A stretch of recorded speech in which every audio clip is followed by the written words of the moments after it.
Muy buenas noches a todos y a todos los presentes. El Ministerio de Desarrollo e Inclusión Social les da la más cordial bienvenida al programa de especialización de Desarrollo e Inclusión Social, cuarta edición. Antes de comenzar con la actividad, tomen en cuenta las siguientes indicaciones. Los participantes se les recuerda que el día de hoy empezamos con el módulo 5, ¿no?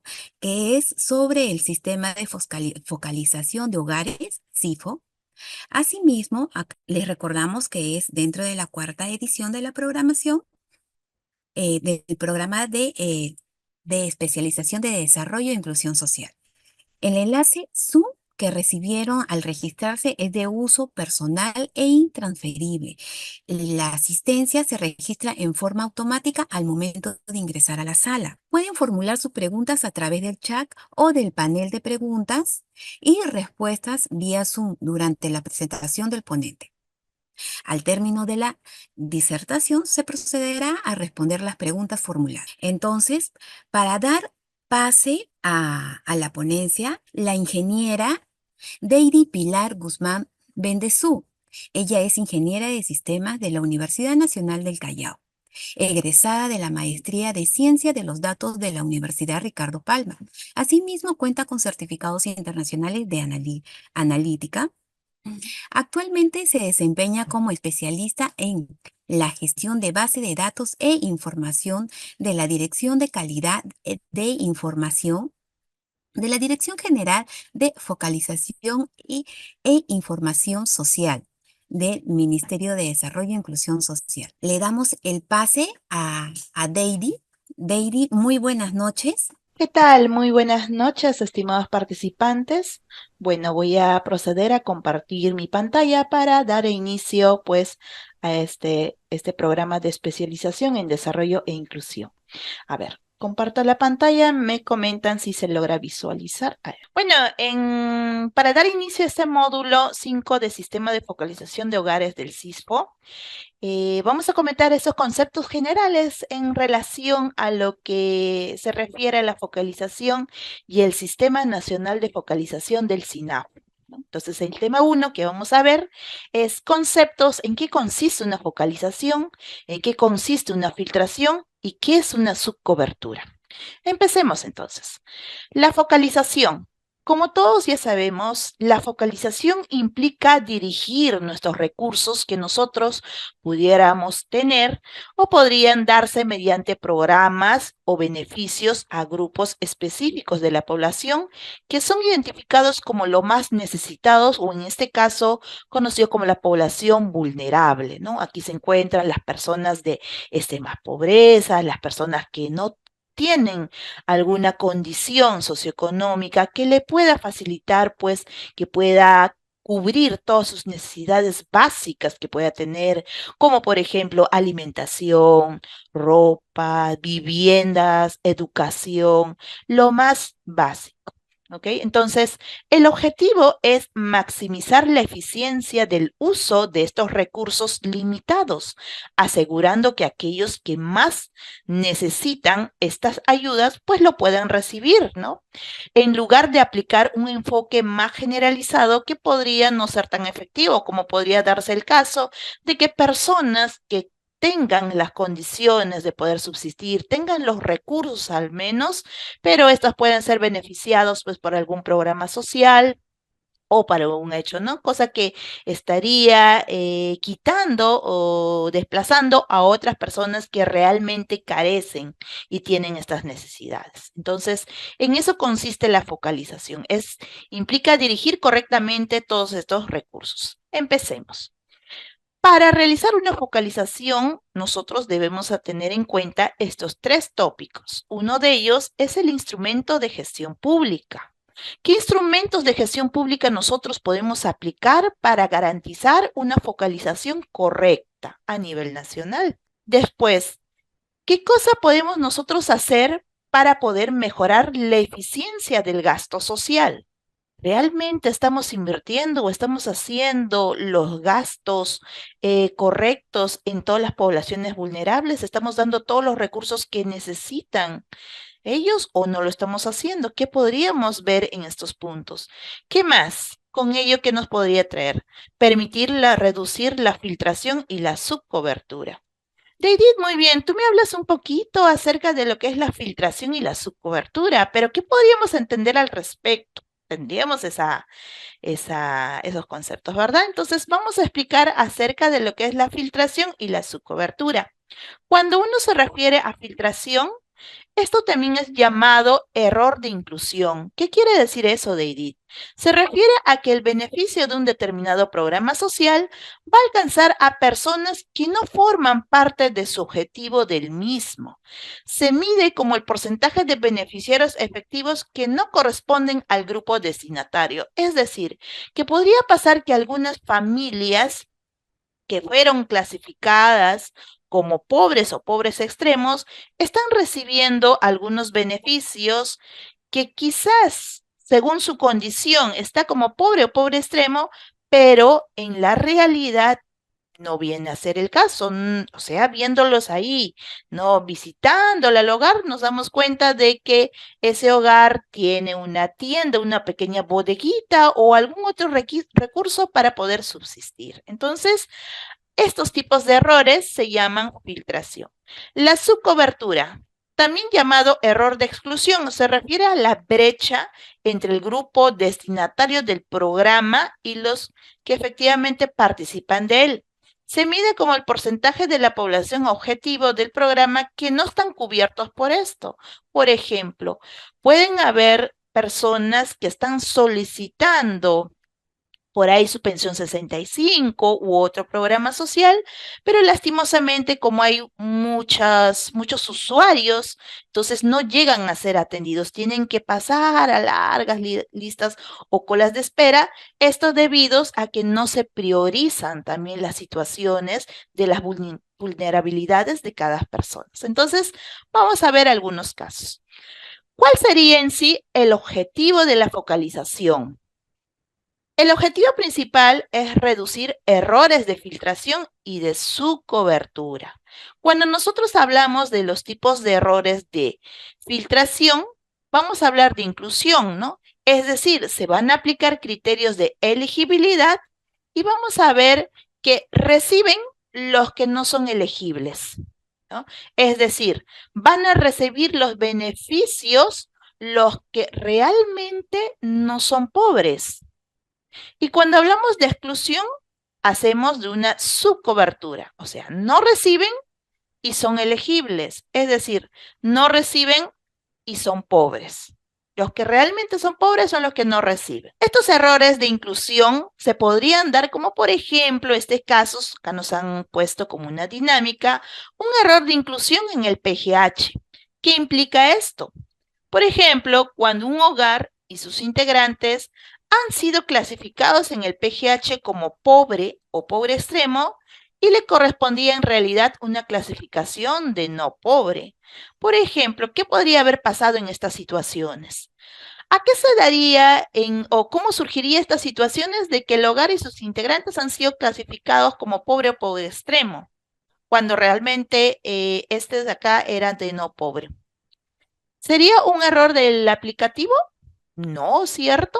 Podría haber muchas situaciones. Uno de ellos es que al momento de poder llenar, por ejemplo, un formato, ya que nosotros requeríamos de distintos instrumentos, unos del S100 y otros del FCU, quizás por ahí puede pasar que haya habido pues un mal llenado de la información que se pueda recabar en los instrumentos técnicos. Y cuando uno sube el sistema, obviamente que pasa por controles, reglas de validaciones, de los cuales al tener esa información, ¿qué pasa si tú pones ahí? Mi casa es no es de material noble, ¿no?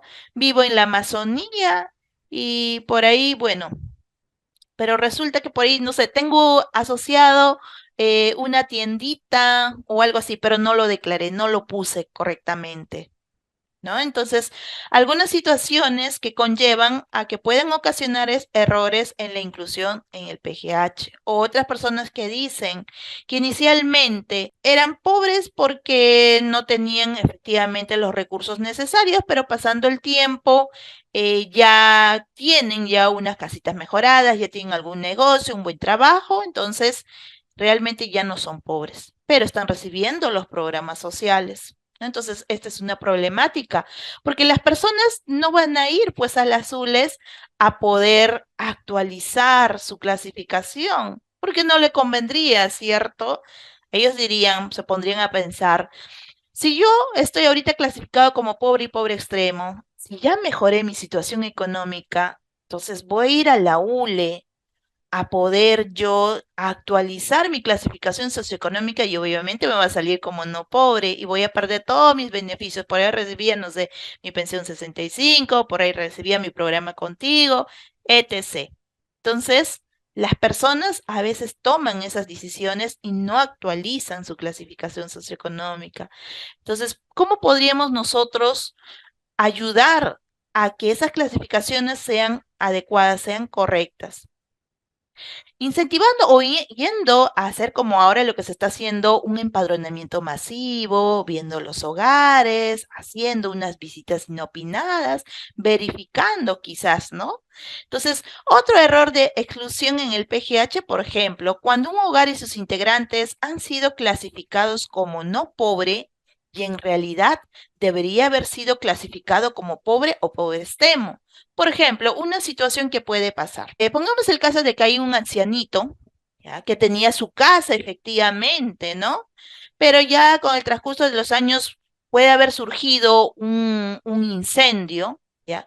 Y ahora está viviendo en el hogar de la vecina, digamos, la vecina le ha acogido al ancianito, está viviendo ahí, pero cuando le ven dónde está viviendo el ancianito, está viviendo pues en un lugar que sí tiene pues al menos techo y todo, material nombre y todo eso, pero no le corresponden a él, le corresponden pues a la vecina, ¿no? Entonces por ahí le pueden poner como no pobre, te das cuenta, le clasifica como no pobre, pero realmente esta persona sería no pobre si ya lo perdió todo en un incendio, ya no tiene, digamos, los recursos necesarios. Entonces, podría en este caso ser clasificado como pobre o pobre extremo, ¿no? Entonces vemos todas esas situaciones que quizás deberían de reducirse estos errores de filtración y su cobertura para tener una mayor focalización.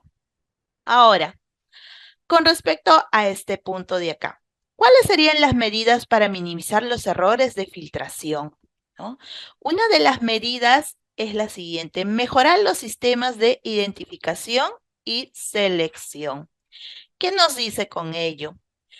Podemos utilizar tecnología y bases de datos actualizadas para identificar con precisión a los beneficiarios elegibles. Claro que sí, ¿no? Es muy importante de que las bases de datos se encuentren actualizadas y éstas interactúen con las bases de datos que maneja el MIDIS.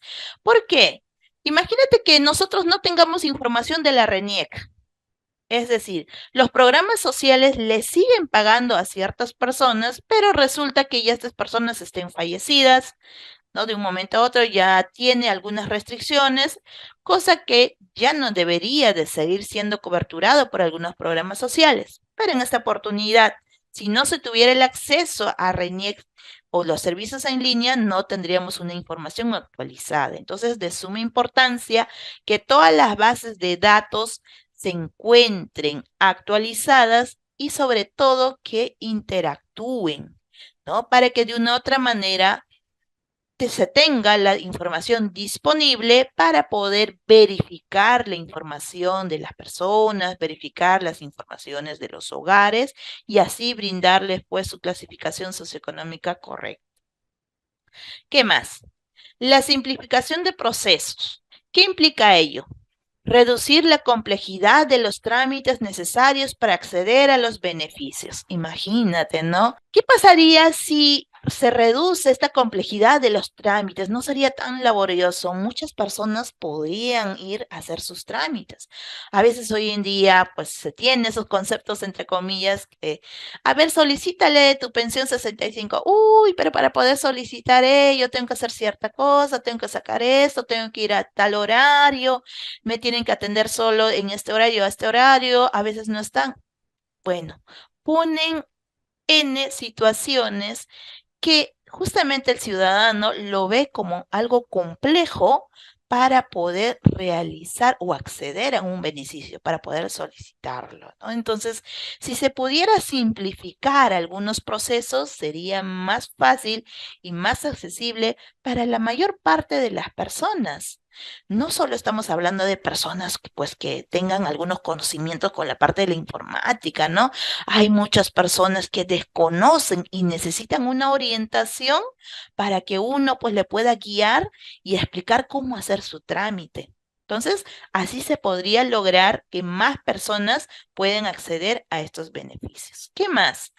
Otra medida para minimizar estos errores sería el monitoreo y la evaluación continua. ¿Qué implica esto de IDIT? Esto implica que se puede implementar mecanismos de seguimiento y revisión regulares para ajustar los programas y asegurarse de que los recursos lleguen realmente a quienes lo necesitan. Esa es la idea, ¿no? Que los recursos sean distribuidos a las personas que realmente lo necesitan. Transparencia y participación comunitaria. ¿Qué involucra esto? Involucra a las comunidades en el diseño y supervisión de los programas para asegurar que se aborden adecuadamente las necesidades tanto locales y se minimicen las oportunidades de malversación o abuso, ¿no?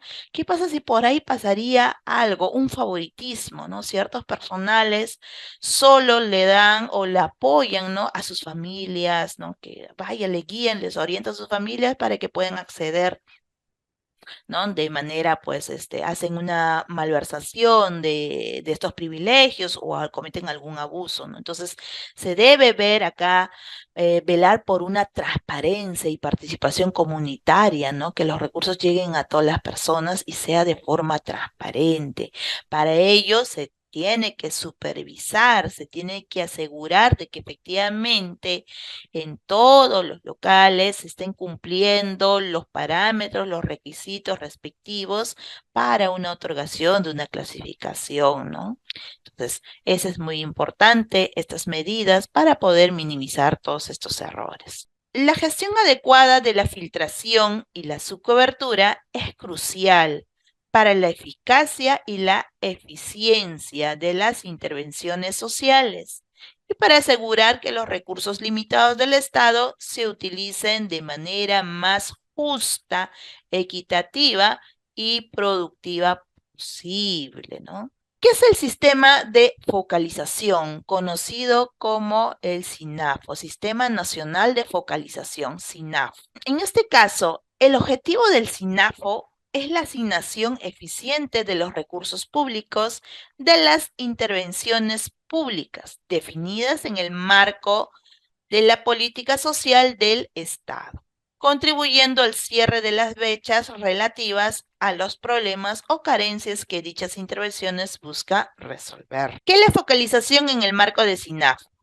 Es el proceso mediante el cual se efectivizan los procedimientos de identificación, elegibilidad, afiliación y egreso, con un enfoque de resultados en el ciudadano y no acotado al proceso de obtención de su clasificación socioeconómica. Entonces, vamos a tener estos 4 procedimientos. ¿Cuáles son esos 4 procedimientos de IDIT? Viene a ser la identificación. ¿Qué implica con la identificación? Se debe de poder realizar todo un proceso de identificación siempre en cuando tenga presente un certificado de nacido vivo, ¿no? Conocido como un CNV, si tiene un acta de nacimiento o si tiene un documento nacional de identidad, un DNI. La elegibilidad. La elegibilidad corresponde a la clasificación socioeconómica. Esto se va a basar en verificar o ver o tomar información de los mapas de pobreza y algunos criterios categóricos. Para la parte de la afiliación se va a considerar que la entidad a cargo del proceso de focalización, ¿no? O sea, ¿quién es la entidad a cargo del proceso de focalización que se va a encargar de la afiliación? Y el egreso se van a ver o van a participar las intervenciones sectoriales, las intervenciones regionales y las locales. Pero ante todo ello, el ente responsable viene a ser el MIDIS, ¿no? Que va a poner pues, o va a disponer de normas, lineamientos y procedimientos básicos para poder otorgar, ¿no? Un sistema de focalización. Ahora, se necesita mucho también de la participación de mecanismos de intercambio de información social, el MIS, ¿no? En donde se puedan compartir datos de una manera confiable, datos organizados, clasificados, que puedan ser intercambiados inclusive en tiempo real. Es de suma importancia tener disponible todos estos datos para otorgar una buena clasificación socioeconómica, ¿no? Ya que se tienen unos datos actualizados. Los integrantes del SINAFO. ¿Quiénes vienen a ser los integrantes del SINAFO? Tenemos acá en una primera instancia la participación del INEI, ¿no? Que aporta una base de datos que corresponde al marco censal nacional. Luego tenemos la información del RENIEC. El RENIEC nos proporciona un padrón nominal de niños y niñas. Luego también nos proporciona el RUI-PN. Tenemos la participación del MEP, la alineación de los documentos técnicos definitivos con el PPR promueve el uso de información del RIS para los sustentos de decisiones de asignación presupuestal, ¿no? Hay que entenderse por RIS como el Registro de Información Social.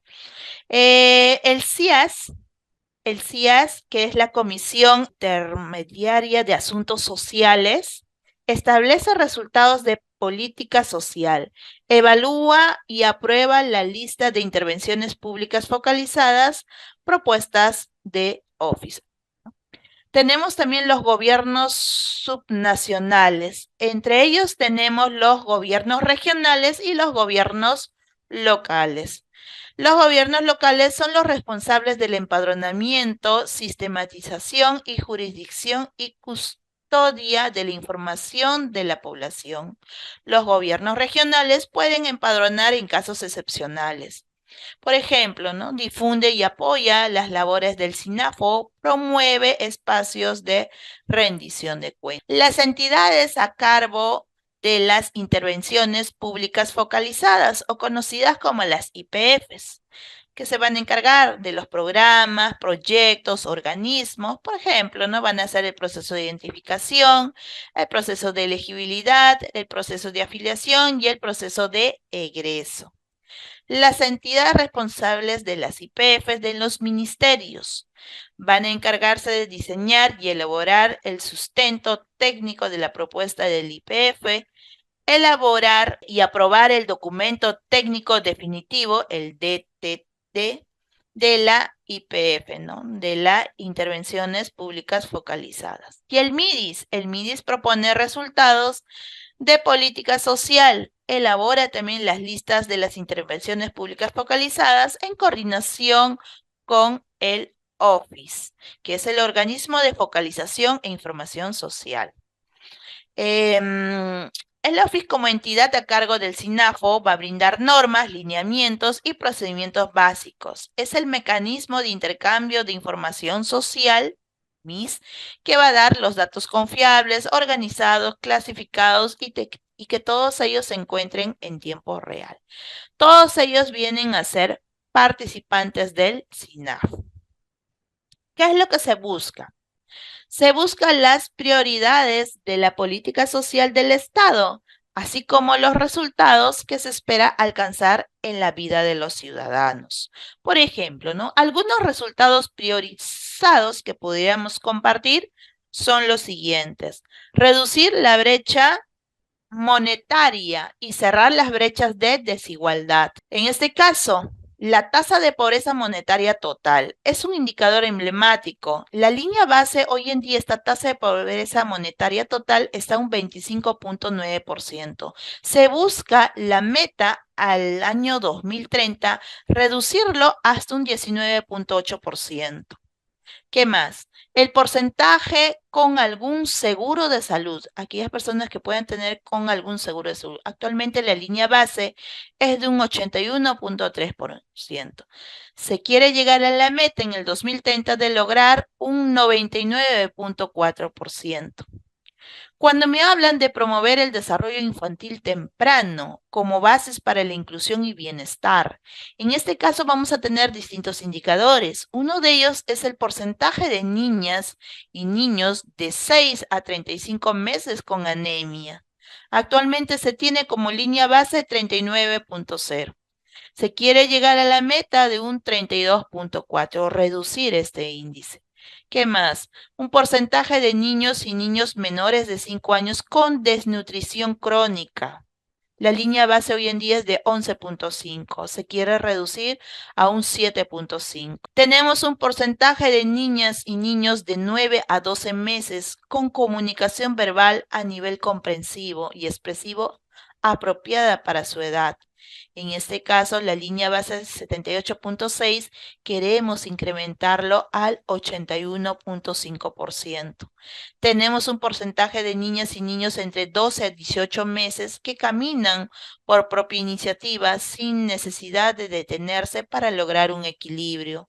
Tenemos un 65%, se quiere lograr o llegar a un 74.8%. Para garantizar el acceso y permanencia a una educación de calidad de los niños y niñas y adolescentes, tenemos aquí el porcentaje de estudiantes con deserción acumulada en secundaria. Tiene como una línea base de 4.9%. Se quiere llegar a la meta de un 2.8%. Ampliar las oportunidades de desarrollo integral de los adolescentes mediante la reducción del embarazo en los adolescentes. Este porcentaje que van en adolescentes de 15 a 19 años ya son madres o están embarazadas por primera vez. Se quiere reducir de un 8.9 a un 5.3%. Para el caso del acceso al empleo decente y la reducción del subempleo de jóvenes y adultos, también no se tiene un porcentaje de la población económicamente activa en condición de subempleo, de 47.4 a 40.9. Es la meta al 2030. Mejorar la autonomía económica de la población adulta mayor a través del fortalecimiento de sistemas previsionales. Un porcentaje de personas adultas mayores con algún tipo de pensión que tuvieran. Tenemos un 50.6, pero queremos alzar la brecha a un 63.1. Por último, para fortalecer el entorno de las personas, fomentando el acceso al paquete integrado de servicios y acceso a agua de calidad, tenemos un porcentaje de hogares con paquetes integrados de estos servicios básicos, que cubren el 73.7%.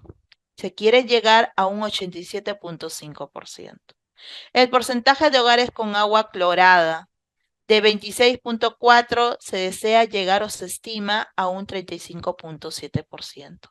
Estas son las metas trazadas, de las cuales pues se busca priorizar para poder en algunas situaciones incrementar los indicadores o en algunas situaciones disminuir esos indicadores. Tenemos por otra parte el SINAFO. Como bien sabemos que en el SINAFO está a cargo, el MIDIS está a cargo del sistema que va a realizar procesos de identificación, elegibilidad, afiliación y egreso, que también de la mano va a ir en forma conjunta con los ministerios que son los responsables de las IPFs.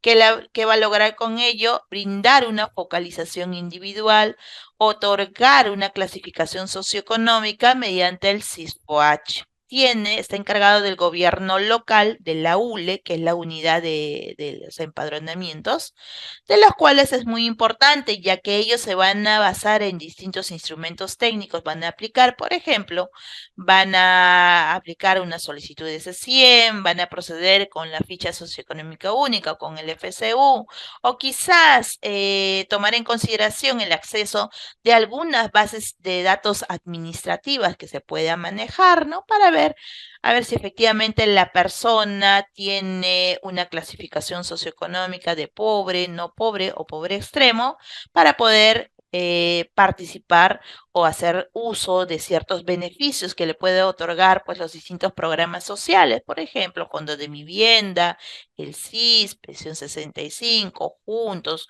Contigo, Beca 18, entre otros. Entonces, el sistema nacional que permite transparentar los resultados que se espera alcanzar en la vida de los ciudadanos de acuerdo a las prioridades de la política social del Estado.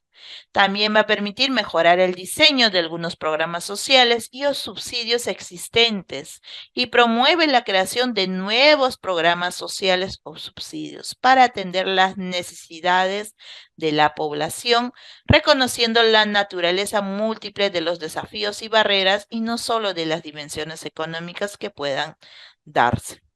¿Qué más? Fortalecer el proceso de selección de beneficiarios, promoviendo la transparencia y la rendición de cuentas. El sistema intersectorial e intergubernamental mediante el cual se identifican las personas y hogares en situación de pobreza y se registra también en el Padrón General de Hogares para los programas sociales y subsidios del Estado.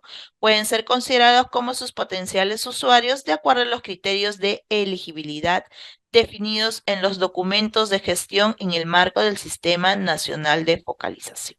Vamos a ver este tema 2 que corresponde a las mejoras, innovaciones al sistema en su conjunto.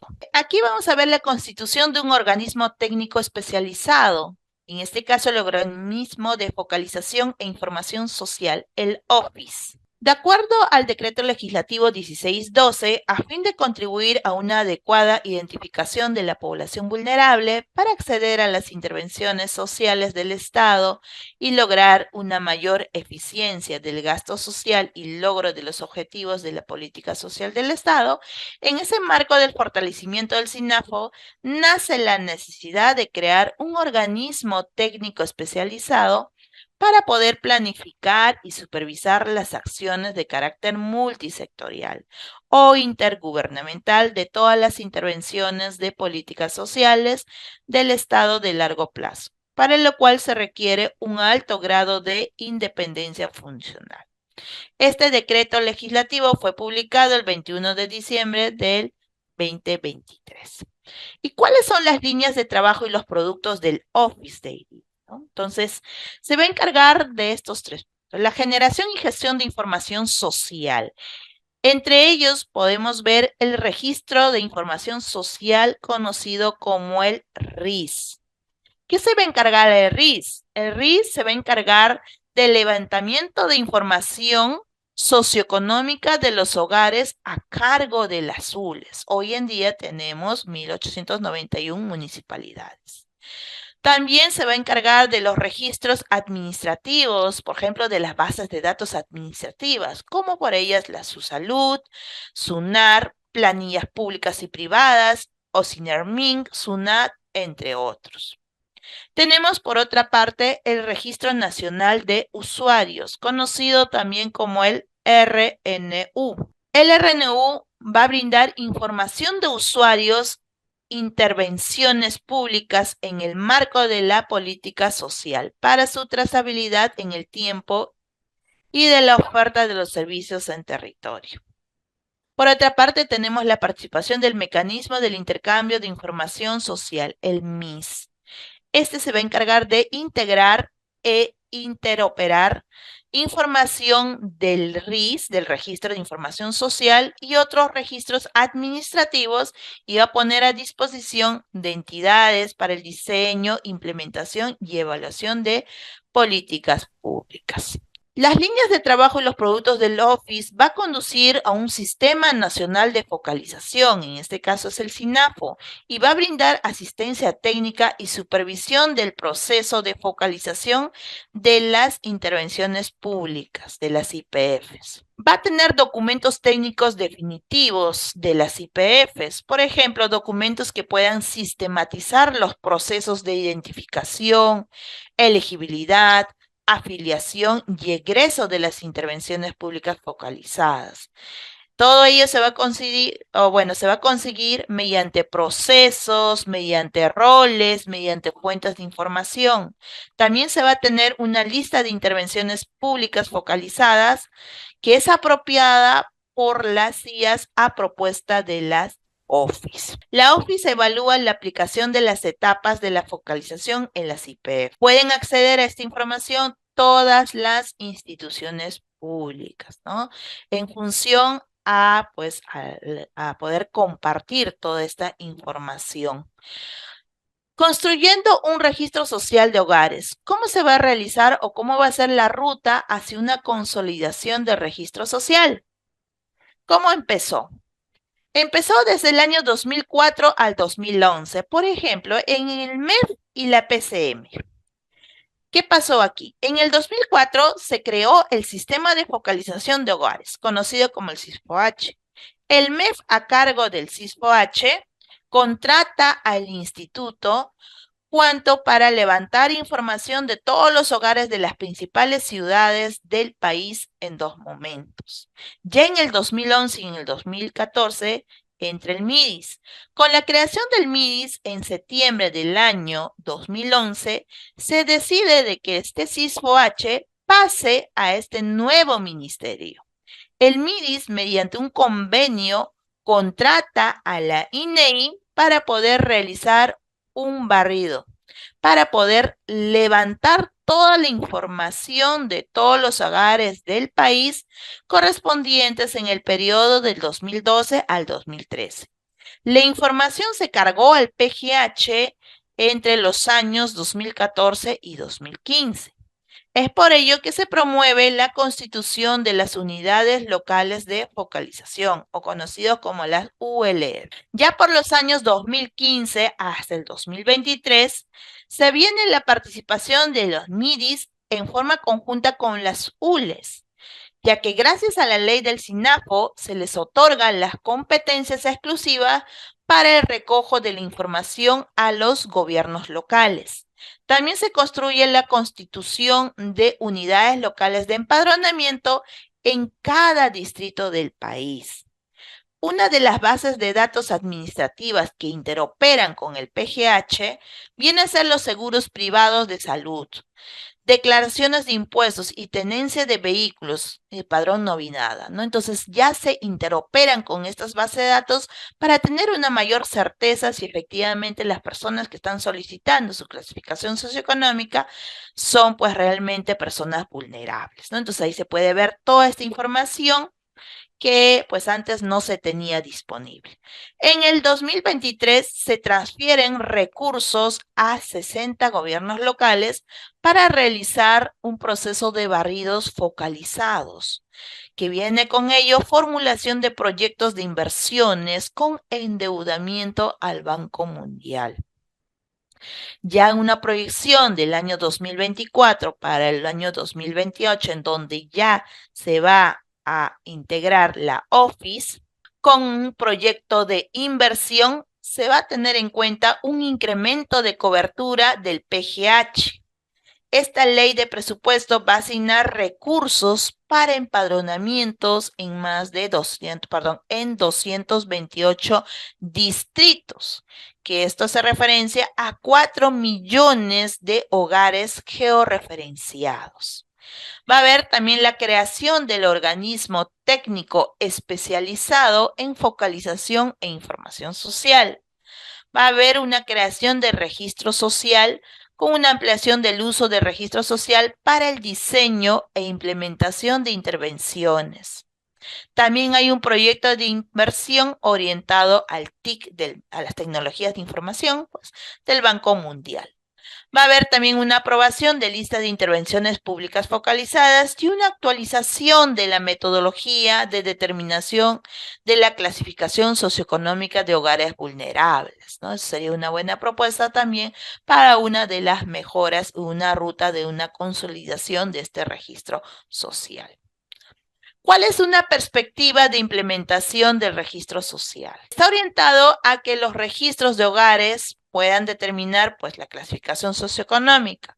Para ello se tomó en cuenta experiencias de otros países, por ejemplo, la de Costa Rica, se vio su modelo, cómo hacían su modelo de los registros sociales para el país de República Dominicana, Ecuador y Perú. Se comparó, no sé, todas distintas reuniones se tuvieron en donde pues hubo ponencias de estos países en donde nos explicaban cómo hacían su modelo que ellos tenían, así como nosotros otorgamos una clasificación socioeconómica, ellos también cómo hacían sus procesos, ¿no? En sus países. Esto nos permitió de una u otra manera tener pues como pautas previas para poder realizar una implementación a este registro social. Nos daba otro enfoque. Uno, en un trámite opcional para acceder a intervenciones sociales, por ejemplo, se podrían mejorar estos puntos. El objetivo principal y los esfuerzos se centran en registrar a los pobres. Este es el punto, ¿no? Registrar o identificar a la población más vulnerable.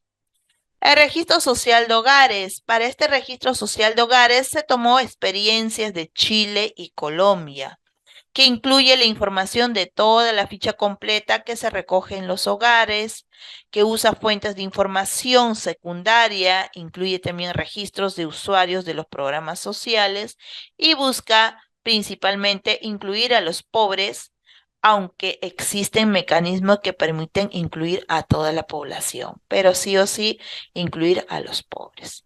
Tenemos el Padrón Municipal de Hogares. Para ello se recabó experiencias de España, Alemania, y consiste en un trámite obligatorio y un requisito indispensable para poder realizar cualquier trámite para acceder a beneficios sociales, colegios, establecimientos de salud, entre otros. Se registra a toda la población. Tenemos por otra parte un proyecto de inversión. Este proyecto de inversión va a dar consigo un mejoramiento de los servicios de información del MIDIS en el marco del Sistema Nacional de Focalización, SINAFO, a nivel nacional. ¿En qué consiste este proyecto de inversión con el Banco Mundial? Por ejemplo, ¿en qué consiste el proyecto de inversión con el Banco Mundial? Consiste en presentar estos dos panoramas o dos mercados. Uno va a ser el primer mercado, que es el servicio de información, y el segundo mercado, que es el servicio de protección social. En este caso, el primer mercado va a participar las ULEs con los gobiernos locales, en donde va a tener que brindar los datos socioeconómicos para que el MIDIS, a través de la DGFIS, pueda ser una unidad productora para este mercado 1, en los cuales va a brindar una oferta y demanda. Demanda en el servicio pues de la información del MIDIS que pueda brindar en el marco del SINAFO para que distintas entidades puedan tomar esta información y puedan otorgar los programas sociales necesarios que puedan tener, ¿no? Entonces es necesario ello, ¿no? La población demandante para el mercado 1 puede ser una unidad productora para el mercado 2. En este caso, ¿no? Los servicios de protección social que van a tener que cubrir personas, hogares y poblaciones vulnerables, que vendría a ser la población demandante para este mercado. Ahí también existe una oferta y demanda, ya que tienes un producto, como una persona ya tiene una clasificación disponible, en ese sentido ya se le puede otorgar un beneficio, ¿no? De acuerdo a su condición. Otros agentes involucrados podemos tener los gobiernos regionales, los gobiernos locales, la RENIEC, el CIAS, el INEI, entre otros. Por ahí había... Sí, Wilfredo, estabas levantando la mano. Sí, a ver, Wilfredo, te escucho. Sí, buenas noches. Una consulta. En el caso hipotético, porque en sí se ha venido dando y tú lo has referido en tu exposición, de que se ha identificado errores de filtración, ¿cuál es el proceso administrativo que se debe seguir para que se corrija esa filtración, ¿no? Y darle la baja correspondiente a una persona que está siendo beneficiada sin realmente ser el grupo objetivo de atención de un determinado programa social. Eso te refiero porque en un momento dado, por ejemplo, hemos identificado en lo que es el programa social, hipotéticamente hablo, pero en sí en la praxis se ha dado en algunos otros programas, digamos, en la pensión 65, de que una persona esté recibiendo los beneficios, pero queremos corregir y se conversó con el coordinador territorial de Pensión 65 y refirió de que no había forma de corregir inmediatamente. Tendría que pedir el beneficiario, ¿no? Refirió de que tenía que solicitar el beneficiario una nueva clasificación socioeconómica, pero el beneficiario sabía y tenía el conocimiento de que estaba siendo beneficiado a pesar de que no estaba clasificado estaba clasificado como pobre, pero en sí, en la realidad no era pobre. Entonces, Ujú. ¿qué es lo que se debe hacer de mutuo propio desde los programas sociales o desde el gobierno local para poder corregir estos temas? Esa es mi pregunta. Gracias. Gracias, Wilfredo. Sí, una buena pregunta sobre todo, ¿no? Porque sí suele pasar estas situaciones. Quizás con ello se podría tener, bueno, una idea que yo te podría decir, ¿no? Para poder minimizar estos hechos, podrían ser unas visitas inopinadas que podrían ahí en manera coordinada gestionarlas, ¿no? Y ahí llegar a esas viviendas y corroborar si efectivamente pues son pobres o no pobres extremos, pero para ello también hay que tener recursos, ¿no? Recursos en el sentido de que se pueda contratar al personal que haga estas visitas inopinadas o haga un nuevo levantamiento de información, ¿no? Como una parte de supervisión. Podría, en este caso, estos puntos minimizar esos errores, ya que es como tú dices, las personas no van a ir pues a las ULES a actualizar su clasificación porque realmente no le conviene, ¿no? Entonces, podría darse ese caso. Otra situación es que también en ciertos periodos ya realizar visitas a ciertas localidades, ¿no? Entonces, ver si efectivamente siguen siendo vulnerables esos lugares o ya cambiaron o ya tienen apoyo del gobierno y había algunas mejoras. Quizás. Por otro punto, también a nivel de datos, si pudiera haber algunas cositas, mejoras con respecto a la calidad de la información, ¿no? Hacer todos los procesos de calidad que se pueden aplicar. Sí, a ver, yo te refiero a un hecho real porque en sí Ujú. se confirmó de que no era una persona pobre, tenía los recursos como para poder seguir subsistiendo. Se coordinó con el programa y la Ujú. respuesta del programa, del coordinador territorial, porque el promotor del programa en sí, refirió de que lo consultaría con el coordinador territorial y la respuesta fue de que tendría que solicitar el beneficiario una nueva aplicación de una ficha socioeconómica, hecho que no se va a dar. Entonces, por eso es que Sí. pregunto, lanzo la pregunta. Yo creo que el mismo programa social, identificado esto, debería generar un proceso administrativo como para poder ir dando de baja a estos beneficiarios que realmente no son pobres ni extremadamente pobres, que en la actualidad no veo en la praxis que haya un proceso administrativo claro y definido para poder hacer este trámite.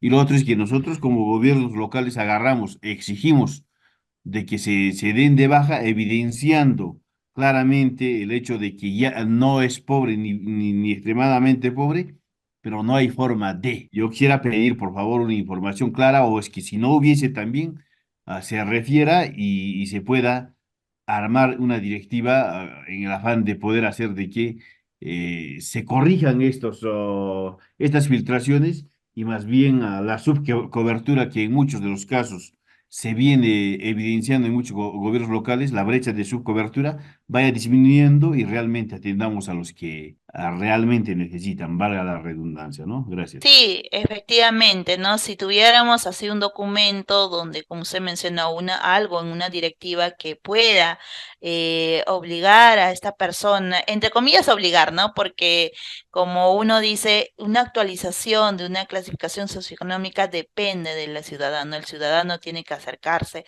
a actualizar, ¿no? Es un derecho que él tiene, entonces tampoco uno no tiene un documento para poder, pues, exigir ello, ¿no? De una u otra manera, si se incorporaría este punto en una directiva o algún documento, bueno, sería también una opción, como usted menciona.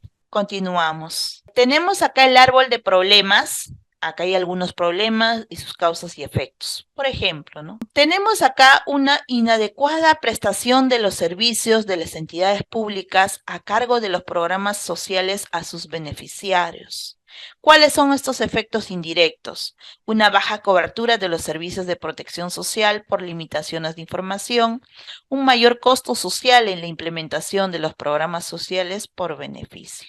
Pero ¿cuáles serían los efectos directos a estos problemas, ¿no? Un alto porcentaje de la población en condición de pobreza y vulnerabilidad que no se encuentra cubierto en el PGH, que vendría a ser ese error de inclusión. O un alto porcentaje de beneficiarios que no corresponden al grupo destinatario, un error de filtración. O un mayor consumo de tiempo y dinero de la población para la obtención de la clasificación socioeconómica para los hogares, o una dificultad de los integrantes del SINAFORO para poder compartir y usar la información. Si uno no tiene la información disponible, ¿cómo poder otorgar una clasificación? Entonces, el problema central sería los servicios de información del MIDIS en el marco del SINAFO no son inclusivos, ni dinámicos, ni interoperables para el uso de las entidades públicas para sus intervenciones regulares y de emergencia. ¿Cuáles serían esas causas directas? Por ejemplo, una inadecuada capacidad de inclusión de hogares pobres y vulnerables en el PGH, una débil capacidad para de las ULES para implementar en el PGH o un difícil acceso e interacción de los hogares al PGH. Otra causa directa sería una débil capacidad de la gestión del SINAFO a nivel central, una débil capacidad de la DGFIS para conducir y gestionar el SINAFO, una limitada o nula integración del intercambio de la información por los integrantes del SINAFO, o una inadecuados mecanismos de selección de beneficiarios de las IPFs del MID. Entonces, vamos a hacer un análisis de estas causas. Por ejemplo, para una inadecuada capacidad de inclusión de hogares pobres y vulnerables en el PGH. Vamos a tener una débil capacidad de las ULES para implementar el PGH. Por ejemplo, el 40% de las ULES tienen equipos tecnológicos para el proceso de la determinación de la clasificación socioeconómica con estado malo o muy malo. O sea, no funcionan sus equipos técnicos. El 60% de las ULES no usan herramientas para una geolocalización, para realizar la focalización. El 45% de las ULES tienen problemas en el registro y procesamiento de la solicitud de clasificación socioeconómica. El 46% de las ULES reportan problemas con respecto al recojo de la información. El 39% de las ULES tienen problemas en la consistencia de la información. Por ahí no puedo registrar, me sale mal, tengo este error, por favor, no puedo registrar, no puedo subir la información, ¿no? Por una inconsistencia de la información. El 20% de las ULES con problemas en la disponibilidad y acceso a la clasificación socioeconómica. Esto de acá, por ejemplo, es una fuente que se ha sacado de una encuesta que se ha realizado a la ULES en el año 2023. Se realizó una encuesta a 470 ULES en donde se identificó todas estas debilidades. Otra debilidad es el difícil acceso e interacción de los hogares al PGH. Por ejemplo, ¿no? El tiempo de obtención de una clasificación socioeconómica. A veces se da de 3 a 5 visitas del ciudadano a la ULE. No existe un canal alternativo para que los ciudadanos actualicen su información, ¿no? Tienen que ir necesariamente a las ULES para poder ahí actualizar su clasificación socioeconómica. Quizás si podrían esto descentralizarse, ¿no? Por ejemplo, hoy en día, si yo quiero sacar mis antecedentes policiales, ¿verdad? ¿Qué tengo que hacer? Ya no es necesario ir a una comisaría comisaría, sacar ahí todos mis antecedentes policiales, y no lo puedo tramitar en un MAC en ciertos horarios, simplemente hago mi pago por la web, ¿no? Pago Lopé y automáticamente ya me pueden imprimir mis antecedentes de manera digital. Entonces ya se tiene un fácil acceso a esa información. Quizás si podríamos también tener esto, así como los MACs, tener centros para poder solicitar ahí una clasificación socioeconómica en así lugares estratégicos o puntuales, podríamos minimizar todos estos puntos, ¿no? ¿Qué más nos dice? Solo el 43% de las ULEs presentan medidas de atención para la población vulnerable, ¿no? Eso también fue una encuesta realizada a 470 ULEs en el año 2023. Estas cifras vienen de un informe de operatividad del CISFO que se realizó. ¿Qué más? Tenemos acá débil capacidad de la DGFiS para conducir y gestionar el SINAF. Por ejemplo, un estado crítico es la infraestructura de tecnología de información. Actualmente la capacidad de procesamiento y almacenamiento del sistema ODA está a tope, ¿no? El sistema de ingeniería con el Oracle que se tiene hoy en día, que se administra la base de datos del PGH, ya está casi en un 94%, ya no se tiene acceso. Si uno quiere, ingresa cada día más información, va llegando al tope. Si uno quiere hacer una réplica para hacer un análisis, a veces lastimosamente ya no se tiene espacio en el servidor para poder más explotar esa información, hacer un análisis de datos o hacer calidad de datos. ¿Qué trae consigo? Retrasos tecnológicos. Los equipos con antigüedades superiores a vida útil, mayores de 8 años, quizás se podría hacer unas mejoras cambiando estos equipos, repotenciándolos, estos equipos, ¿no? A veces pueden decir, mi PC está fallando, no puedo procesar, se me apaga, mi computadora está lenta. Suele pasar esas situaciones. El 8% del personal con especializaciones o posgrados vinculados a procesos de focalización, ¿no? Debemos de incrementar más, capacitar a nuestra personalidad, a nuestro personal en temas vinculados o relacionados con el CISFO. Insuficientemente desagregación de las categorías de la clasificación socioeconómica, ¿no? Múltiples aplicativos informáticos no articulados entre sí. ¿Qué quiere decir eso? Que podríamos tener por ahí distintos sistemas, pero estos sistemas no están integrados, no conversan entre sí, están separados. Entonces, eso sería una debilidad. Otro, limitada o nula integración e intercambio de información por integrantes del SINAF. Hay un inexistente medio de mecanismos y acuerdos para la interoperabilidad y compartimiento de información entre distintos actores participantes en los procesos de focalización. No implementación del MIS, ¿no? Que según la normativa vigente, que es el mecanismo de intercambio social, en poder compartir la información, bases de datos en tiempos reales. Procesos de intercambio de información no automatizados, a veces se hacen de manera manual y esto toma su tiempo, ¿no? Muy distinto sería si tuviéramos todos los procesos automatizados. El RNU sin normativa vigente, no automatizado ni funcionamiento corrientes y frecuentes. Por ejemplo, todas estas indicaciones vienen a ser de un informe técnico que sacó la DGFiS en el año 2023. Tenemos también un inadecuados mecanismos de selección de beneficiarios de las IPFs del MIDIS. Al menos el 25% de las IPFs registran un problema en las fases de proceso de focalización. 0% de las IPFs cuentan con los documentos técnicos definitivos, ¿no? Validados y aprobados. Tenemos un proceso manual no automatizado en la solicitud de intercambio de bases de datos. Todo eso se hace de manera manual. Hay errores de exclusión e inclusión, por ejemplo, para PENSIÓN 65. Ha habido pues errores de exclusión e inclusión casi un 10%, para el programa Juntos un 5%, para el programa Contigo un 13%, eso es de acuerdo al ENAO del 2022. Falta de ampliación de las categorías del CISFO para clasificar a los hogares o unidades de análisis. 40% de las IPFs reportan una baja regular satisfacción de las transferencias de información con la DGFiS y otras instituciones, ¿no? Entonces, esto también es una encuesta que se realizó a las IPFs en el 2023. Ahora, tenemos acá el costo del proyecto de inversión. Esto se ha dado en sus componentes. Uno de ellos, uno de los principales componentes es el fortalecimiento de la capacidad de la inclusión de hogares pobres y vulnerables en el PGH. Se quiere lograr un costo, un presupuesto que se ha dado de 25.7 millones, ¿no?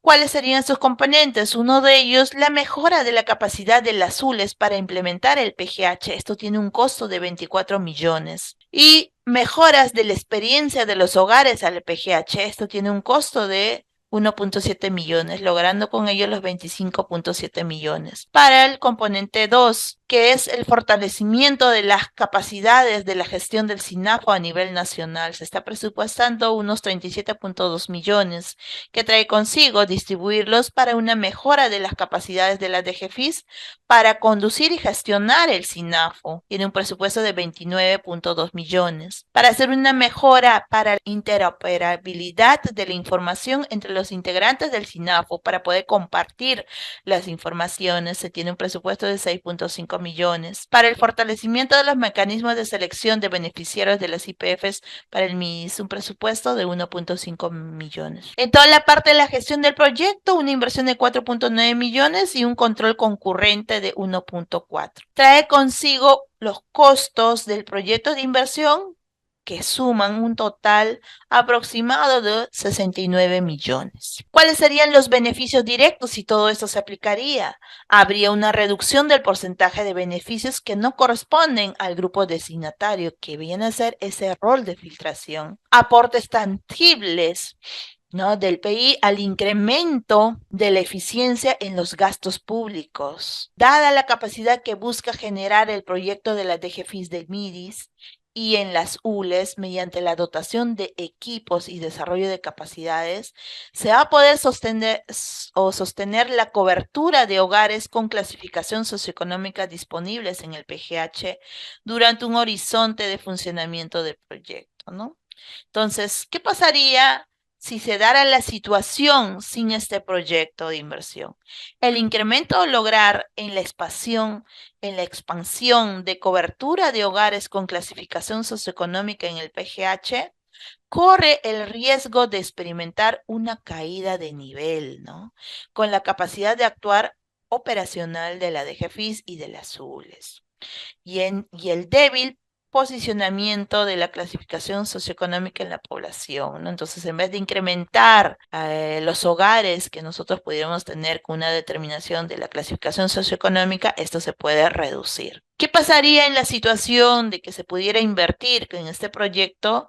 Se va a considerar el ahorro en costos por errores de filtración que se pudieran perder si no se pudiera sostener el nivel de cobertura alcanzado en el PGH. Principalmente en estos programas sociales que tienen altos usuarios y altas demandas. Por ejemplo, el programa Juntos, Pensión 65 y Contigo, ¿no? Son los que tienen más usuarios. El beneficio por sostener la reducción de estos costos de filtración estará definido en función del diferencial entre la cobertura permanente de los hogares pobres y vulnerables que el proyecto lograría. Barridos focalizados del 2023, que hoy en día se viene ejecutando en distintos lugares. También de los barridos que pueden darse en el 2024 y 2025, a ser realizado por la DGFIS del MIDIS respecto de la cobertura de estos hogares alcanzados en una situación sin proyecto, la que contempla pues la pérdida natural de la vigencia de la clasificación socioeconómica de hogares pobres y vulnerables,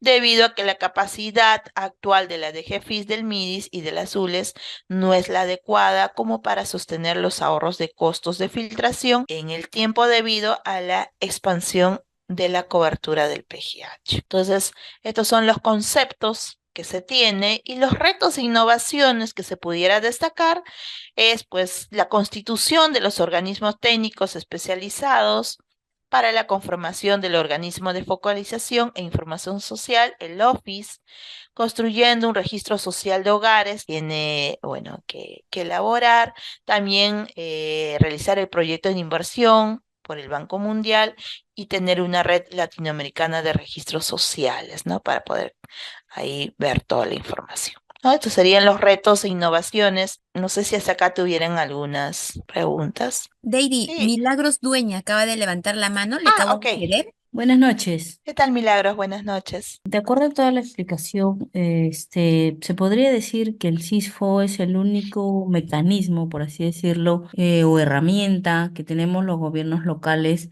para seleccionar a nuestros beneficiarios en algún programa que querramos implementar, no solamente ya programas del ministerio, sino algún programa que quiera crear el gobierno local. Y yo quiero enfocarme en personas pobres y extremos pobres. Yo tendría que utilizar el CISFO o podría yo aplicar, no sé, fichas socioeconómicas aplicadas por una asistente social. Ok, en este caso, con la ley del SINAFO que busca hacer un sistema nacional de focalización, es que por intermedio del CISFO es lo que se va a otorgar esta clasificación socioeconómica de pobre o pobre extremo o no pobre, con las cuales te va a permitir pues otorgar o brindar ese beneficio que le pueden dar los distintos programas sociales o inclusive crear un nuevo programa para que estas personas vulnerables pueden ser beneficiarias. No, ok, bueno, en el caso particular, no Ujú. solamente que es el gobierno local, yo estoy en el gobierno local de Pacocha, Hilo. El programa que tiene bastantes problemas con esto es el programa Vaso de Leche, que ha tenido dos cambios en su normativa, justamente por esto. Primero obligaron, digamos así, a todos a seleccionar a nuestros beneficiarios con el CISFO y luego han modificado el año pasado retirando esta exigencia, ¿no? Eh, pero en realidad sí me parece que es un mecanismo por el que te van a decir si eres pobre o no eres pobre y si mereces o no este programa, ¿no? Que al final el ministerio no lo califica como un programa, como una intervención social, algo así, pero yo pienso que sí, debería retomar, yo no sé qué piensen los demás compañeros del gobierno, de gobiernos locales, pero es una buena herramienta, yo creo, porque si no, ¿cómo clasificamos ya? A esta población. Claro, porque si no, habría, pues no, yo lo voy a clasificar de acuerdo a mis parámetros u otras alternativas, si no voy a tomar el CISFO, entonces ya habría ciertos conceptos. Entonces, mejor es tener algo universal, unificado, en donde el CISFO controla esa clasificación socioeconómica y él se va a encargar de definir en función también a la información que pueda compartir con otras entidades y determinar su correcta clasificación socioeconómica. Ok, muchas gracias. Ok, Bien, entonces, sí. continuamos con las preguntas. Tenemos dos Sí. personas más. Roger Leiva. Buenas noches, le habla de Cholín de Huántar. Lo que pasa es que muchas veces desigualdad cuando es en la clasificación por el motivo que, un ejemplo, supongamos que haya dos vecinos que pidan su clasificación. Uno de los vecinos que tenga su carro, un ejemplo, ¿no? Que tenga su carro, otro, pero al momento de comprarlo, su carro, creo que ponen a nombre de otra persona. Entonces, cuando hacen la clasificación, quizás el otro sale como pobre extremo, el que tiene carro, y el que no tiene carro sale como pues, solamente pobre. Entonces, muchas veces, por esa parte siempre hay quejas, ¿no? Ahora hay otro problema que muchas veces decían, un ejemplo, cuando salió en tiempo de pandemia, Ujú. los bonos que salían cada 2, 3 meses, creo. Muchas personas decían que la ULE o el CISFO tienen la culpa de que muchos que están como pobres no reciban porque está hecho mal su clasificación, entonces la cual no era correcto. Entonces teníamos, verificábamos, había personas que estaban en su clasificación como en pobreza extrema, pero no les salía el bono. En cambio, había otras personas, inclusive estaban como no pobres y recibían bono. Entonces, yo creo que no depende mucho de la clasificación que hagan, sino también mucho del filtro que hace el Estado, ¿no? Entonces, también se debería tener mucho cuidado en ese tema al momento de hacer las comparaciones con las diferentes instituciones. Creo que algunos, sobre todo hay muchas quejas en diferentes usuarios del programa juntos. Cuando hay usuarios, hay mamitas que por alguna razón sacan su RUC, ¿no? Ujú. Entonces, al siguiente mes lo suspenden porque el sistema lo jala automático. Hay otras mamitas que igual sacan su RUC, pero no le suspenden 1 año, 2 años, siguen con su RUC. No hay suspensión y por eso hay mucho descontento en la población por ese tema, que que a uno sí y a otro no. Justo la semana pasada vino una señora que me han suspendido porque saqué mi RUC y mi vecino tiene su RUC hace 2 años y no lo suspenden. Entonces muchas veces echan la culpa a la municipalidad, piensan que la municipalidad hace eso, que la municipalidad suspende todo eso, ¿no? Pero en realidad toda la suspensión viene de parte del Estado. Creo que no se está filtrando bien algo eso. No sé si nos podría explicar esa parte, por favor. Muchas Sí, gracias. sí, justamente Roger, con lo que tú comentabas, por ejemplo, en muchas situaciones, como hablaste, ¿no? Lo del bono, aún nos decían, ¿no? En esos tiempos de pandemia, no, que la culpa lo tiene el MIDIS porque ha hecho mal, ¿no? Hay muertos que están recibiendo y etc. Te lo digo porque yo pues también he visto esas situaciones cuando nos tocó a nosotros esa labor, a toda la de Jefis en ese entonces, trabajar los proyectos de los bonos, en ese caso también hacer la parte de calidad de los datos. Entonces, no solo es una responsabilidad para el caso del MIDIS, si bien es cierto, esto involucra también de que se pueda tomar la información de distintas u otras entidades, en las cuales esas entidades también brinden la información actualizada. Imagínate que a nosotros nos pasen una información así tal cual, que ellos nos den esa información. Nosotros confiados en esa información procesamos toda la data. Imagínate que te pase la RENIEC, que te pase una información donde la persona que esté fallecida bueno, actualmente está fallecida, pero está viva, te pase. A veces ciertos puntos que no dependen todo del MIDIS, pero lastimosamente, pues como tú mencionas, todo lo enfocan a ello porque hace toda la parte del proceso. Pero esto, mucho de acá cambiaría si se tuviera una información disponible, una información en tiempo real, gracias al mismo que ahora los mecanismos de intercambio de información que se puedan dar, ¿no?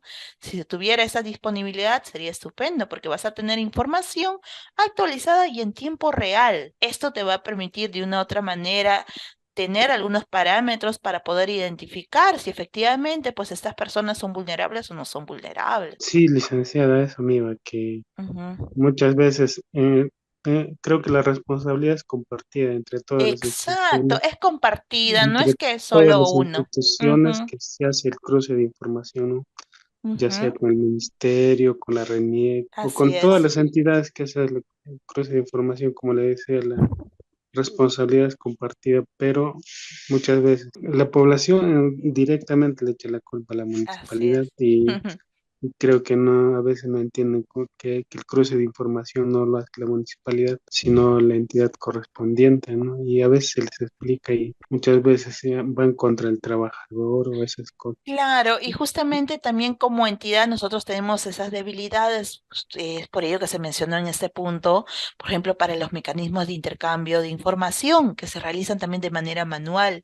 Muy distinto sería si tuviéramos también los recursos necesarios para poderlo hacer esto de forma automática, ¿no? Entonces ya la información de manera pues directa, podríamos nosotros consumir esa información y hacer todo el proceso respectivo también. Yo Sí, trabajo es con personas con discapacidad que pertenecen al programa Contigo. Muchas veces excelente. tienen la misma discapacidad y la misma necesidad, dos vecinos, uno le sale pensión y el otro no. Entonces, Mm. uno del que no sale la pensión automáticamente piensa que nosotros estamos haciendo el favoritismo de sacar solo pensión para ellos. Y quizás por cosas del destino, el vecino que no le sale, quizás le demora un año más en salir, y hasta mientras ya van contra nosotros, ¿no? Ese es el tema que ya escapa de nuestra mano y ni tampoco del Estado, porque no depende solamente de una institución, sino de varias instituciones que hacen cruce de información y a veces se les explica, pero muchas veces no nos entienden. Algunos no se entienden, pero la mayoría no. Muchas gracias, licenciada, por toda su respuesta. Gracias. Listo, gracias a ti. También hay preguntas Ujú. y le voy a dar el pase a la señora María Uruguay. Buenas noches. Quería ahondar un poquito más en la pregunta que hizo el primer compañero respecto a a los errores de filtración, que sí creo yo son muy importantes porque hemos identificado los que estamos, ¿no? Atendemos a la población directamente en esas identificaciones de población vulnerable tenemos esta dificultad. Entonces, sucede que, por ejemplo, en el CISPO, si uno no se acerca, como usted ha dicho, esa persona que no es pobre no debería de acceder a este programa, pero la mantienen, ¿no? Y la mantienen por años, no la encuentran en domicilio, a pesar de que el CISPO, la ULE, se acerca a hacer la verificación porque está por vencer la clasificación, no la encuentran, pero sigue activo su CISPO. Y pasa con otras personas de que usuarios de programas de pensión 65 o otros programas donde se actualiza su cifra porque no se acercaron a actualizar, pero el sistema dice que se actualiza solo y entonces son suspendidos del programa, pero son personas que nosotros los conocemos, no soy trabajadora social, pero podemos ver que sí realmente se encuentran en una situación de pobreza extrema. Entonces, eso no me quedó claro, por favor, si me podría explicar cómo podríamos hacer, porque no me quedó claro la explicación que nos dio respecto a estos errores de filtración y que incluso ahí lo que usted reporta, el 10% me parece que es muy poco, ¿no? ¿Cómo podríamos hacer lo que los que trabajamos ahí y vemos esta situación a diario y no hay respuesta porque no depende, por ejemplo, en el caso del programa de pensión 65 ellos no retiran, sino es la clasificación socioeconómica, ¿no? Que se le otorga a ese ciudadano en ese momento. Gracias. Sí, con lo que te mencionaba con respecto a las cifras que se mostró en las diapositivas, pues era pues de una muestra que se realizó a unas zules en donde se tomó pues esas situaciones y esas son lo que en base a una encuesta, lo que se logró recabar, ¿no? Ahora, lo que tú mencionas es que si efectivamente una persona se encuentra vulnerable, realmente necesita esa clasificación socioeconómica, pero lastimosamente a veces no tiene la atención o quizás la persona no puede ir a un centro, ¿no? No tiene esos conocimientos para que le puedan orientar, para que puedan actualizar su clasificación socioeconómica y por ello se vence sus otros beneficios que pudieran tener. Justamente es como una iniciativa que se podría lograr, ¿no? Así como existen unas MACs, ya no solo centralizarlos en azules, sino en otras oficinas también que se pudieran ayudar con eso u orientar a los ciudadanos también, ¿no? Hacer una comunicación así, masificar para que todas las personas puedan tener esta clasificación socioeconómica y encontrar, pues, o identificar a esas personas más vulnerables que realmente lo necesitan, como mencionabas. No, me refería, disculpe, a los casos. No nos queda claro qué hacemos en los casos donde, por ejemplo, la ULE se acerca a hacer las visitas, son usuarias, por decir, de pensión 65. Te van a hacerle la visita porque ya se le va a vencer la clasificación porque tiene una caducidad, ¿verdad? Entonces, se va a caducar, pero no la encuentran. Hacen la visita una, dos, tres, no la encuentran. La oficina de pensión Sí. 65 hace visitas también, no la Ujú. encuentran.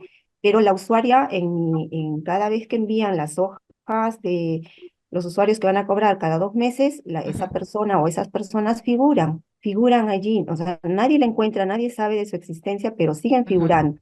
Y hay otros usuarios que le decía de que, por ejemplo, dio la casualidad que se le venció al abuelito porque estaba enfermo, que sé yo, no se acercó a... Sí, un poco, lo poco que te escuché es lo que decías, ¿no? Es que se te entrecorta tu comunicación, creo, es tu internet. Continuamos. El señor César Montesinos ha hecho una pregunta. Dice, una consulta. Dependiendo de al ULE CIFOS, ¿es probable que el seguro de salud pueda cambiar su clasificación a no pobre? No, en este caso el seguro, o sea, de salud, que estamos hablando con salud, no podría, en este caso, si una persona tiene un seguro de salud, quiere decir que ya, según las pautas de acá de lo que para otorgar una clasificación socioeconómica, de acuerdo a las bases administrativas, pues la persona no puede estar afiliado en ningún tipo de seguro, ¿no? No debería de tener.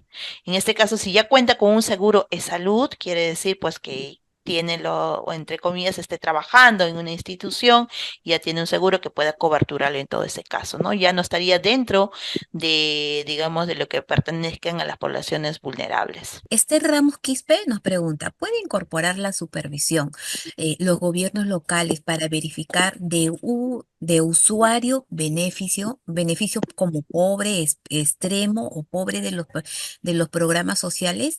Ahí levantar actas y evidencias para para solicitar la baja de ser beneficiario de ese programa? Dependiendo, ¿no? Si cuentan con los documentos sustentatorios para poder hacer ello, se tendría que ver también, evaluar, ¿no? Porque así de fácil no podrías, por más que tú quieras, ¿no? Yo sé que esta persona no es pobre, ya lo sé, porque le estoy viendo que tiene su casa, su carro, esto.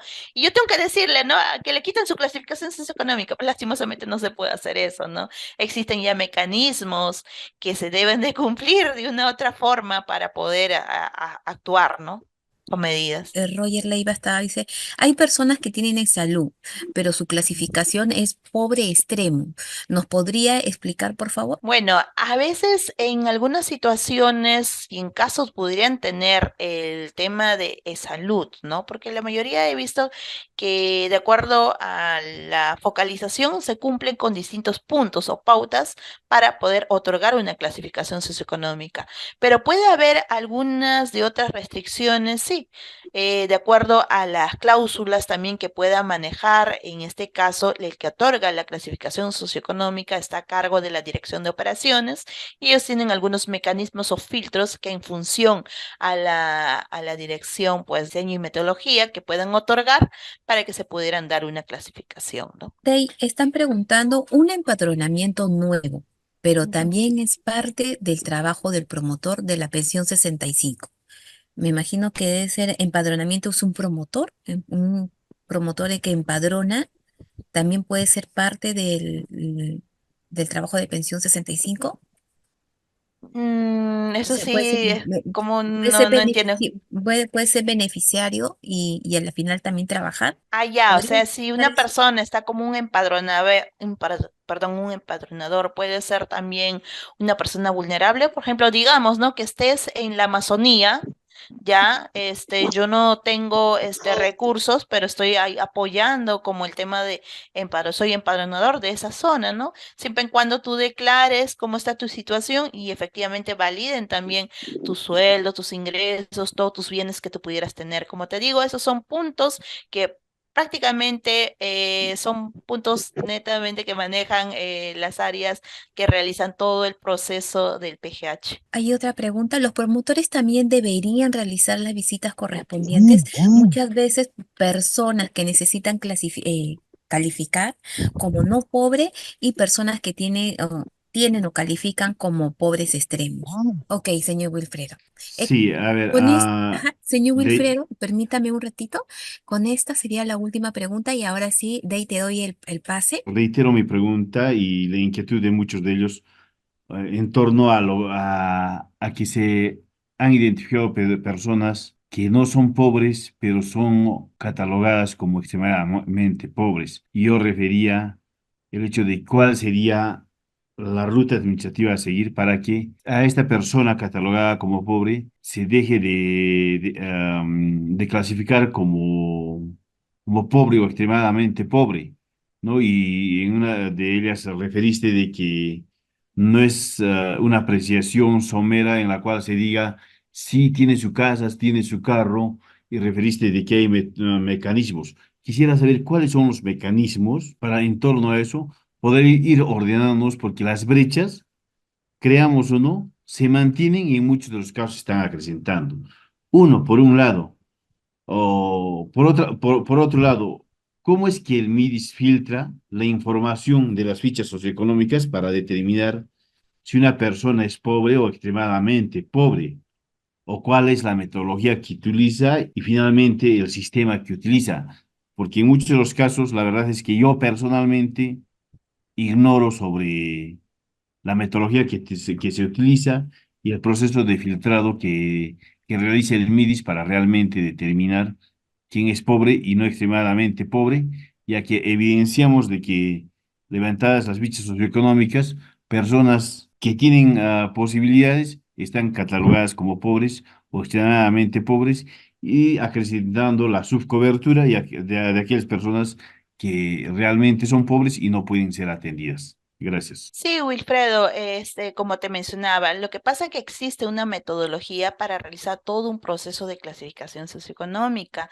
Esta metodología incluye trabajar no solo con la SSC, con el FSU, sino también se basa en unas bases de datos administrativas que se tiene ahí, pues, como insumo de información.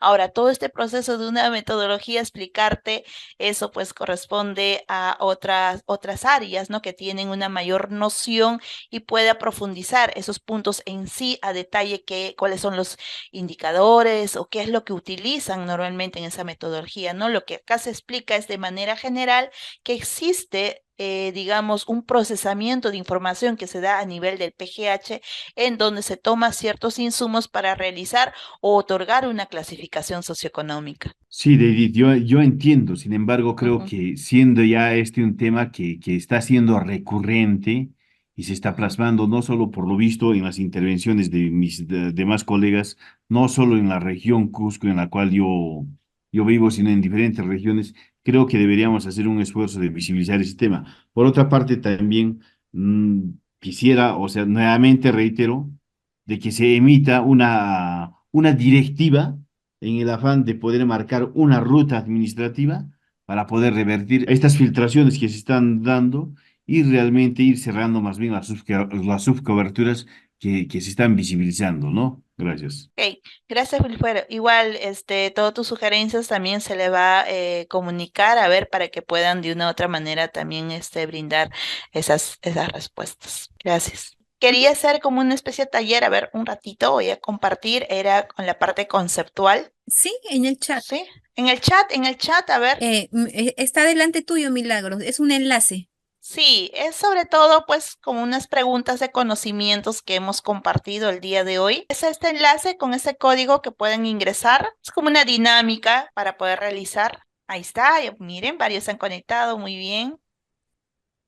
Ya, ahora sí, para acceder a las preguntas es lo siguiente. Voy a darle clic en empezar, ¿ya? A ver, empezamos. Le vamos a dar clic en empezar. A ver, ahí nos va a salir unas preguntas, ¿ya? Y en sus pantallas les va a salir los colorcitos y ustedes solo tienen que darle el color de la respuesta correcta. Conceptos del Sistema Nacional de Focalización. A ver, respecto al CISPO-H, marquen la alternativa correcta. Ahí está. Tenemos un minutito para poder desarrollar la respuesta correcta. Marquen el color de la respuesta correcta, nada más, que aparece en su celular.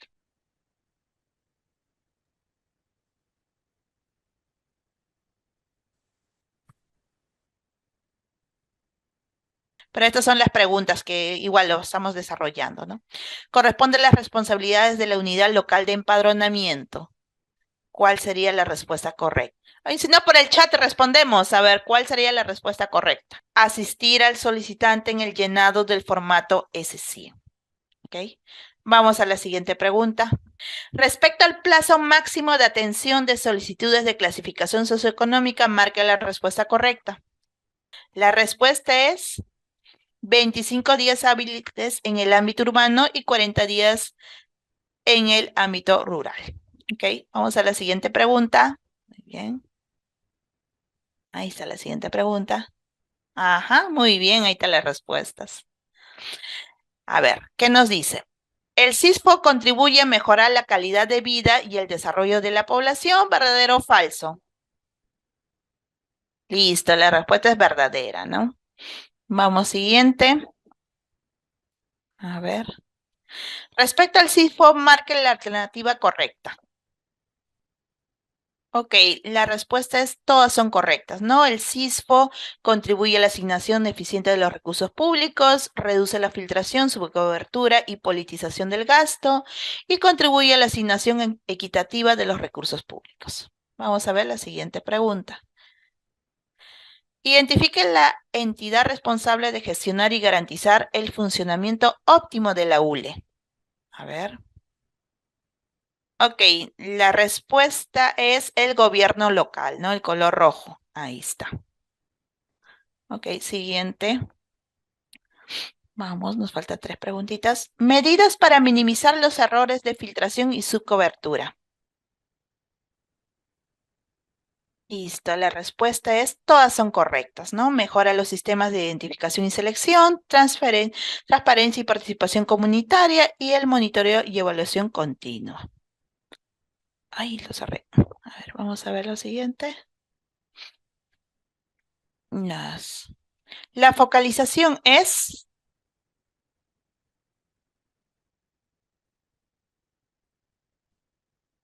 Ok, las respuestas son todas las correctas, ¿no? Mejora la eficiencia del gasto en lo social, dirige recursos, programas o beneficios a grupos específicos de la población y permite reducir la filtración y la subcobertura. A ver, vamos a ver la siguiente pregunta. El SINAFO se efectivizan los procedimientos de... A ver.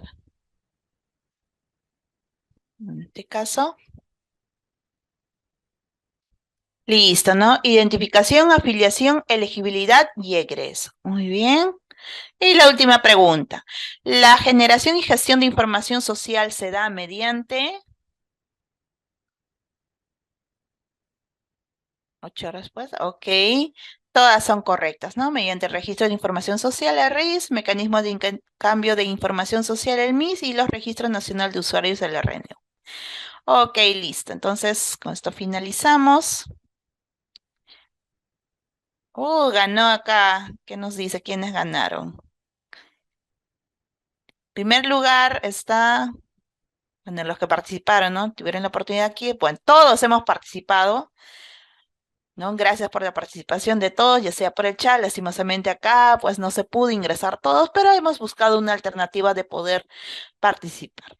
Ok, entonces conmigo sería hasta otra oportunidad. Gracias por estar presentes en la ponencia del día de hoy que se compartió todos esos conceptos. Y bueno, muy buenas noches con todos ustedes.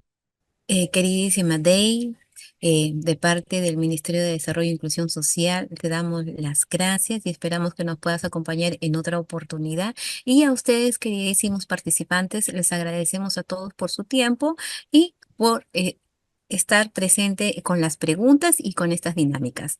Muy bien, que tengan una muy buena noche. Hasta luego. Ministerio de Desarrollo e Inclusión Social. Ponle punche y ganamos todos, Perú. Gobierno del Perú.